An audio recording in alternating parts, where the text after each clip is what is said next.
Okay, Pat, we're recording, but I'll be cutting this part off. We look good. You look marvelous. I don't know if I look so marvelous. So I'm going to here we go. All right. Pat, welcome to Timelines. Nice to be with you, Bill. Well, today's topic, you're over here because you're going to be speaking in front of the Republican Men's Club of Northern Nevada on the 19th of April about anti-marijuana. And I don't know a whole lot about the legislation that's about to come up. It's going to be on the general election, I understand. Could you give us a little background? Right. Nevada voters in November are going to make a decision whether or not they want to legalize recreational marijuana in the state. I'm ahead of a group of Nevadans called Nevadans for Responsible Drug Policy and Smart Approaches to Marijuana nationally that are opposing recreational marijuana in Nevada. Legalization brings about commercialization, and I think what you're seeing already are the elements of big tobacco and big marijuana. The green that these folks are looking at is not the stuff that are rolled into the joints, as they're called, but rather money to be made.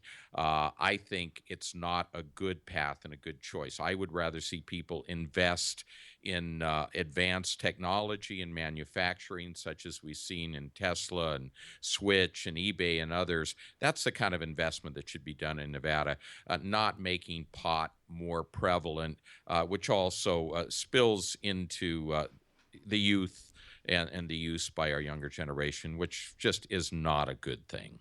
Okay, I understand. So that's basically your premise of your speech is you're opposed to it. And primarily, what are the specific reasons, again, you're opposed to it? I love, we're going to talk a little bit more about Northern Nevada and all the great things that are happening in the Reno, Tahoe area. But what specifically, again, is the negative on it?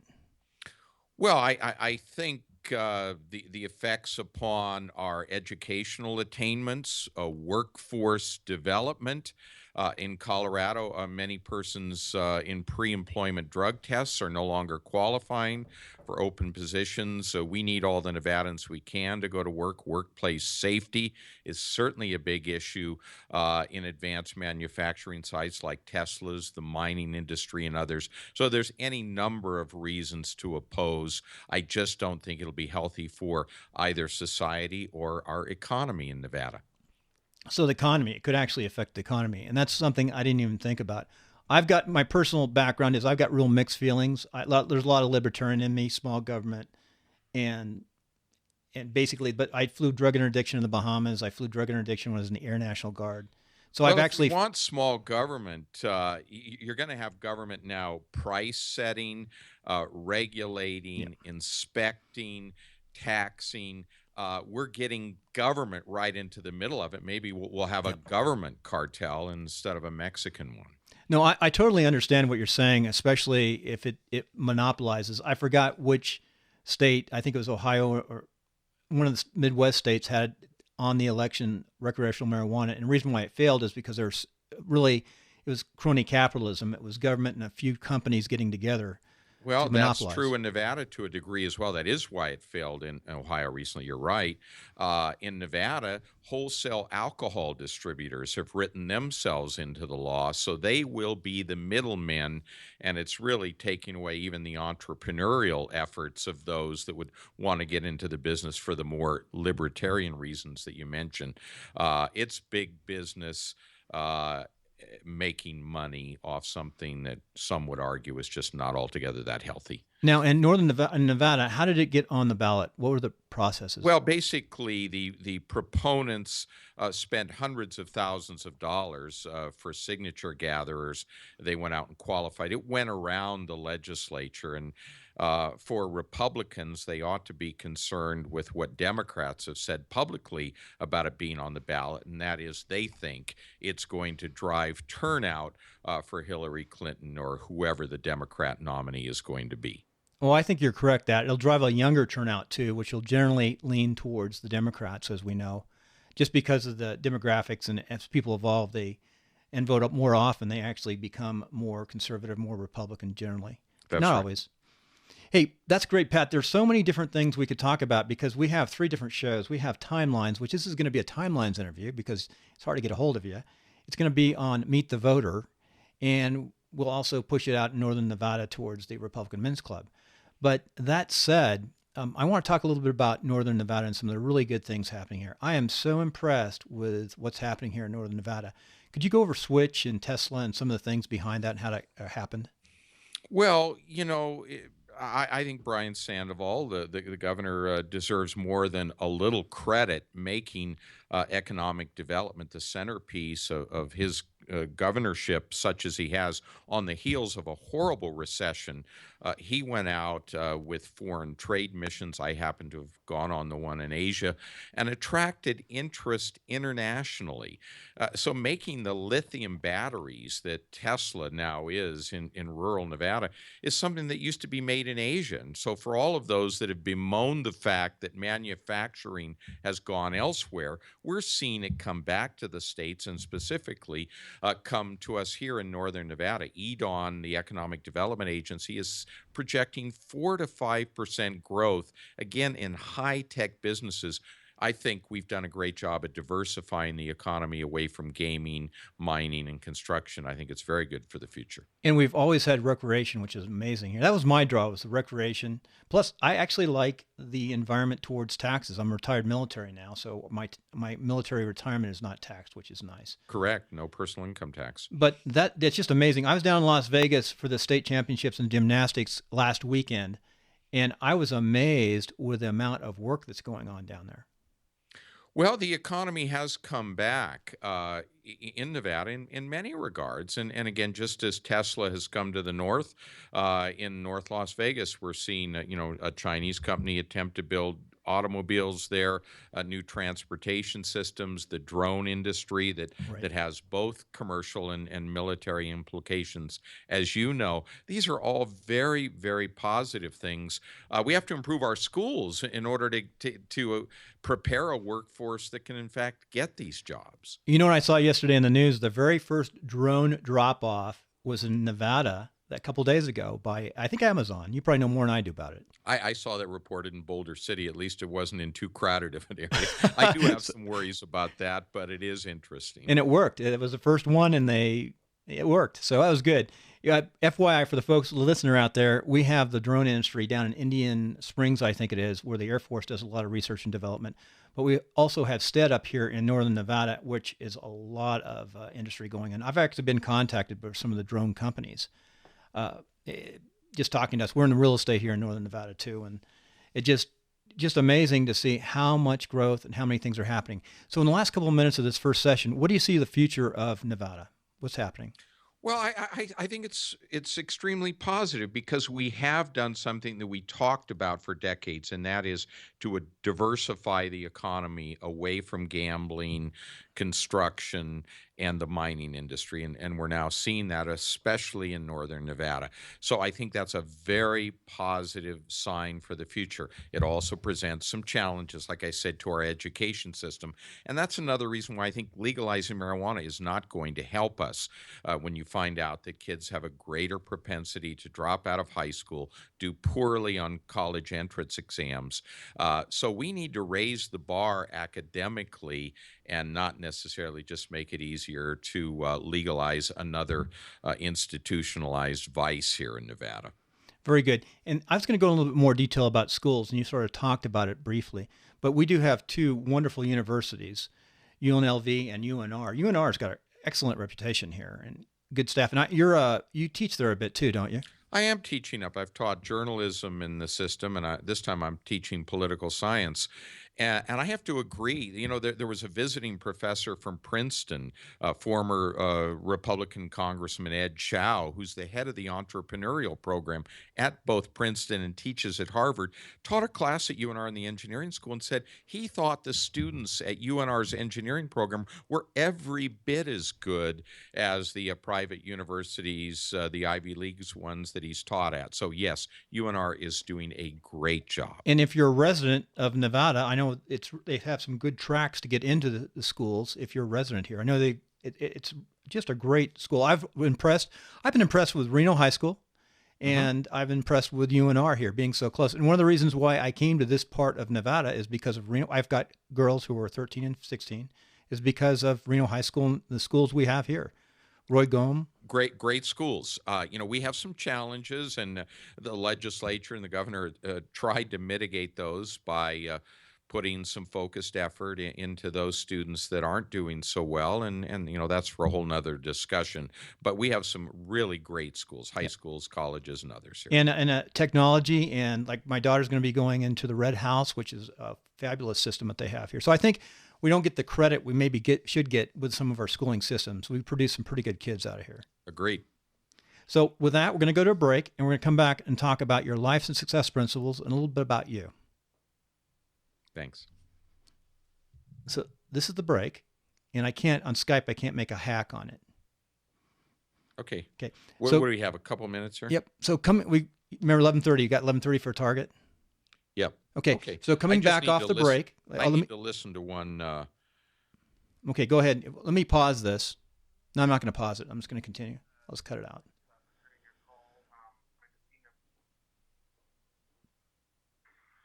Pat, this is Kyle. It's about 11:05 calling.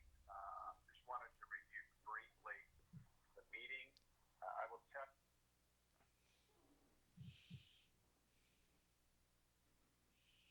Okay, ready? Okay, I'm ready. Okay. Coming off the break, Pat, you're in the war room here today, which is one of my special places in my two little studios. Studio B, we call it, the war room. And we live your swords right behind me from West Point, and I'm confident you are not a member of ISIS. No, I am not. I've done my time on the other side of the wall. On the right side, I believe. Yes. And yes. Well, that's all I'll say for now. I could tell you some stuff offline, but I probably shouldn't say that either. Well, anyway, we're getting sidetracked here. This is about you, your life and success principles, and your background. A little bit about, I want to ask a couple questions. Why did you get into politics? Well, I had actually been a reporter. I worked for the Washington Times. I knew Rush Limbaugh, who got me into radio. Then I became both a reporter and a columnist reporting on the Nevada legislature. And somebody said to me, "Hey, Hickey, why don't you look at the other side instead of just criticizing people, see what kind of job you can do?" And so I ran for the Nevada legislature. I was elected in the 90s, quit after one term, and then returned as a citizen legislator after getting our kids off to college successfully, and returned in 2010. I totally understand where you're coming from. I started a little too soon. I started in my 30s into politics, and that's another story. But that's good. A good background, a good reason. Now, you were raised, you grew up in Lake Tahoe area. I did. I'm actually a native Nevadan. I'm a fourth generation. My Irish relatives came in the 1870s to the Carson Valley. Wow. I was born in Carson, grew up at the lake, and like I say, returned here with our 4 children in the 90s after living around the country and the world, in fact, and just love Northern Nevada as a place to raise our kids. Our kids went to local schools, parochial and Bishop Minogue, all went on to successful completion of college and have good careers and good families, knock on wood. We feel very blessed to have raised a family here. Yeah. I wish I'd come here sooner. I was not in the military, got out, went to Central Valley for my job and where I was in the reserve. But I love this side of the hill. It's beautiful. I mean, you can fall in love with the Reno, Nevada, Tahoe, the lake. The fireworks on the lake are amazing. Best kept secret, not so much anymore. First time I'd ever seen them, but I read about them. They're the top 10 display in the world. And I believe it. Very good. So driving on to your success in life principles, you've got 3, and I know you're a busy guy, and I really appreciate you having you here, and I've got to pull those up. So I just put them down, and they haven't sunk yet with my system. So the first one, you're going to have to, usually I call them out, but the first one you have to remind me. What was that first one? Well, I think it was communications, staying in touch with people. I learned that along the course of life, always to send notes. As a lawmaker, I started doing a newsletter to my constituents that's grown to about 2,000 policymakers, opinion leaders, and other in Nevada that I write pretty regularly and get a lot of feedback and ideas. from doing that. But I think it's important to stay in touch with people. Whenever you have a meeting, follow it up with an email or a thank you or a call. People appreciate the small things. Let me mention that. Let me talk a little bit more about communications. You're, I think, probably one of the first persons who said that, and I've interviewed a lot of folks, but I totally believe that that's so important. I was trained as an engineer, but the older I got and the higher levels I went into the military and government, the more I realized it was about communications. Leadership was about communicating a good thought and idea. You could have the right ideas, but if you can't communicate, you can't be a leader. That's true. That is true. And students today, I teach a political science class at UNR, and they're not as good with the written word.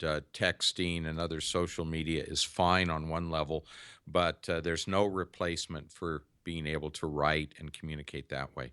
Oh, I agree 100%. I wish I would write more. I need to write more. I write every day. I blog a bit every day, which is good. And we put this show out. It's a lot of work to do what we're doing right now, believe it or Yeah. not. Well, thank you, Bill. Appreciate it. But I enjoy doing it because it's another way to communicate and to put thoughts and ideas down.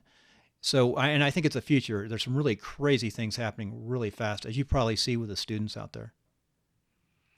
Yes. Yeah. Okay. Next one was outwork others. Love that one. Outwork others. What's that mean to you? Well, I had a father who was a great role model in my life, who World War II vet, came back like many of them and worked his tail end off. At one time at Lake Tahoe, he had the ice company to keep people cool in the summer, a heating oil business to keep them warm in the winter, and started the first garbage business there, was the postmaster and a member of the volunteer fire department all at once, and coached me in Little League and beyond. So I got a work ethic from him. He started me working in the ice house when I was 9 years old. So I've always worked hard and gotten great benefits out of it. I think there's no substitute for outworking the competition, or even in politics, outworking the opposition. I've interviewed probably 200 people, and one thing that's in common with most of the successful people is that outwork others or work hard. That's a commonality. Yeah, well, I mean, that's what America has afforded people, incredible opportunities with the freedoms that we still enjoy, not as many maybe, but that work ethic is crucial to anybody's success, and I think fulfillment in life. Right. I agree. The fulfillment side, it's not about the money. It'll come naturally if you work hard. It's about that fulfillment, 100%. Right. So finally, pay attention to the details. Well, that, and I guess what I wanted to say before, and that's important. But I learned in business, and I also tried to apply it in my political life, and that is, you never make yourself look good by trying to make others look bad. And I don't know, that's not exactly details, but accentuating what you are passionate and what you care about. Details are important to follow up. And if you give somebody your word and say you're going to call them back, you better call them back. You better write them back. You better respond to their request, if you're an elected person, to the best of your ability, even if it is, I can't get you an answer.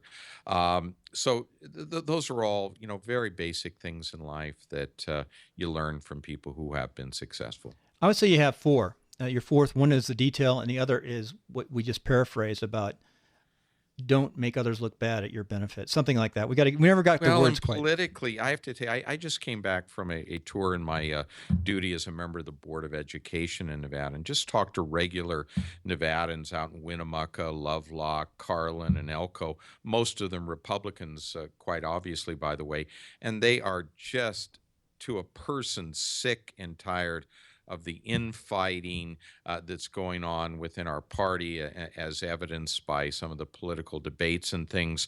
We're running the risk of really turning a lot of folks off to our cause, and that has some serious implications for the upcoming election, and more importantly, the future of the country. The anti-establishment movement right now is huge. We talk about that on Meet the Voter, meetthevoter.com. And that's where we're going to put this on Meet the Voter frame. We'll probably put it on next month. This will be up today on Timeline, so which is nice, this show. Yeah. Very good. We can all be upset, but we better translate it into effective action, or as Lincoln warned, a house divided is just going to crumble. Right. Very true. So let's go on. We're going to take a quick break, and we're going to come back to how the listener can get a hold of you, and then one last question. Thanks, Bill.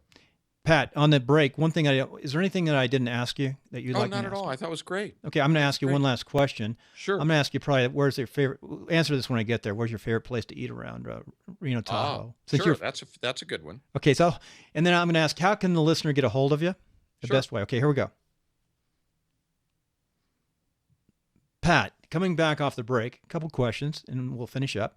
But first of all, how can the listener get a hold of you?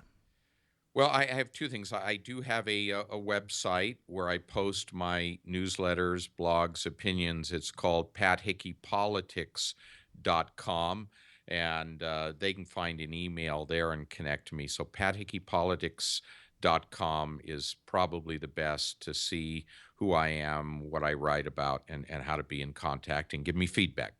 Very, very good. And finally, one last question, which I love. So Reno, Tahoe, you're from here, you grew up here, you must know, where is the best place to eat, and what's your favorite food? Well, I'm going to give you a bit of a self-serving answer here in that I have a son-in-law who is the brewmaster of a hot spot in Reno called Brasserie St. James, award-winning beers, which he makes. And so he got my blessing as a father-in-law. But they have great food there as well. So I take a lot of business friends and family that visit and out of town folks to Brasserie. It's a good place to eat, and obviously the beers are top. So what's your favorite food?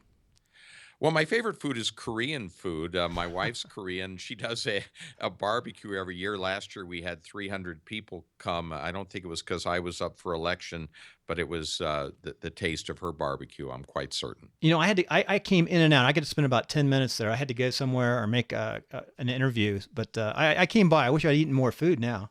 Well, somebody else did in your place, I can assure you. Very good. Well, thank you, Pat. I appreciate it. I know you're a busy guy. Stay around for a couple minutes afterward, and I want to show you a couple things. I know you got to run. This is one of the busiest guys in northern Nevada, that's for sure. Well, you have a great family, Bill. Thanks for doing this. Thanks. Good cut.